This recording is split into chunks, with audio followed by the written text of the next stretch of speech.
આઈપીઓમાં રોકાણ કરતા રોકાણકારોના વ્યવહાર પર એક સ્ટડી કર્યો છે.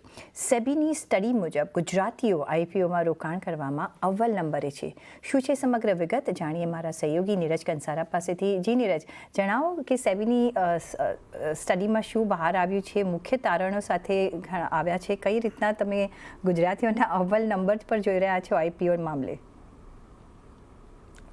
જી, સેબીએ ખૂબ ઇન ડિટેલ સ્ટડી કરી છે અને એ સ્ટડી આપણને પબ્લિશ થતી જોવા મળી છે, પરંતુ એનામાં બે આંકડા ખૂબ મહત્ત્વના આવ્યા છે અને જે આંકડા પર આપણે સૌથી પહેલાં નજર કરીએ તો સૌથી પહેલાં જે ટોટલ અલોટમેન્ટ જે થાય છે એ અલોટમેન્ટમાં કયા રાજ્યની અંદર વધારે રિટેલ રોકાણકારોને અલોટમેન્ટ થયું છે એના આંકડા પર નજર કરો તો સૌથી વધારે રિટેલ અલોટમેન્ટ જે છે એ ગુજરાતની અંદર 39.3% જેટલું આપણને થતું જોવા મળ્યું છે. આ એક 2021થી 2023 વચ્ચે જે આઈપીઓ લિસ્ટ થયા હતા એનું એક આ સ્ટડી છે, એટલે એના પર એક ધ્યાન રાખજો. બીજી તરફ તમને મહારાષ્ટ્રની અંદર 13% અને રાજસ્થાનમાં 10.5% જેટલું અલોટમેન્ટ આવતું દેખાયું.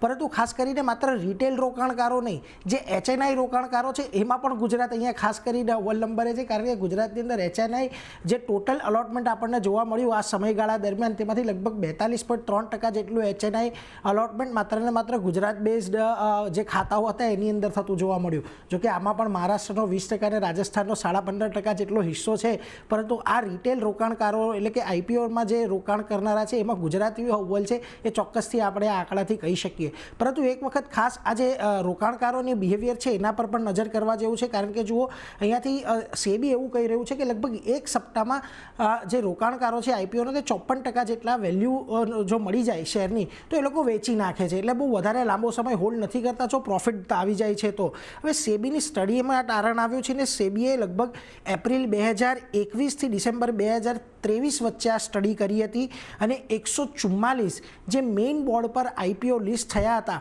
એની અંદર જે પેટર્ન જોવા મળી છે રોકાણકારોની એનું અહીંયા તેમણે તારણ આપ્યું છે.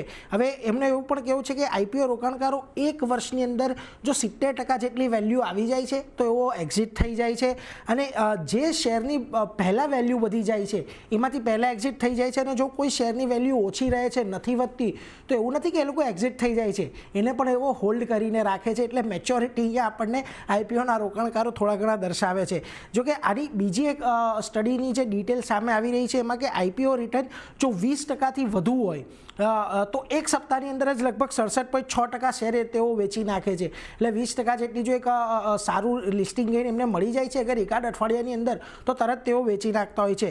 અને નેગેટિવ રિટર્ન પણ જો કોઈક થાય છે, કોઈક આઈપીઓનું નબળું લિસ્ટિંગ થાય છે તો પછી તેમને હોલ્ડ કરી રાખે છે અને નેગેટિવ રિટર્ન પર માત્ર 23.3% જેટલા જેવા છે કે જે લોકો શેર વેચે છે, બાકી તેઓ હોલ્ડ કરીને રાખે છે.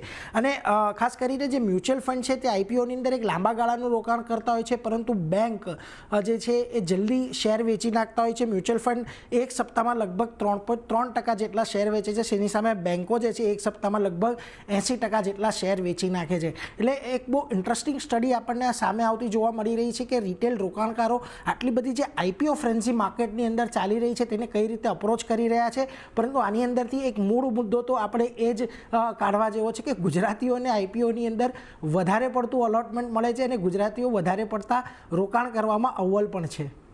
જી નીરજ, ઇન્ટરેસ્ટિંગ સ્ટડી છે. આઈ થિંક ગુજરાતીઓ ના હોત તો પછી આઈપીઓ આટલા ફૂલ ભરાતે નહીં એવું લાગી રહ્યું છે. ઓન ધ લાઇટર નોટ્સ પણ ઘણો આભાર તમારો અમારી સાથે જોડાવા બદલ. આતિશજી, કઈ રીતના તમે જોશો, કારણ કે ગુજરાતીઓમાં સ્ટોક માર્કેટ આમ બ્લડમાં વસેલું છે અને પહેલાં જ્યારે આપણે પેપર ખોલીએ તો પહેલાં સ્ટોક માર્કેટ પર નજર જતી હોય છે કે પ્રાઇસ, મારા બધા જે રોકાણ છે કઈ રીતના પ્રાઇસ આવી રહી છે, પણ આઈપીઓ માર્કેટમાં પણ અને ડેરિંગ સાથે આગળ વધતા હોય છે.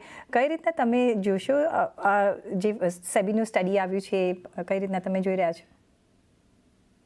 ડેફિનેટલી ગુજરાતીઓ બિઝનેસના અંદર આગળ છે.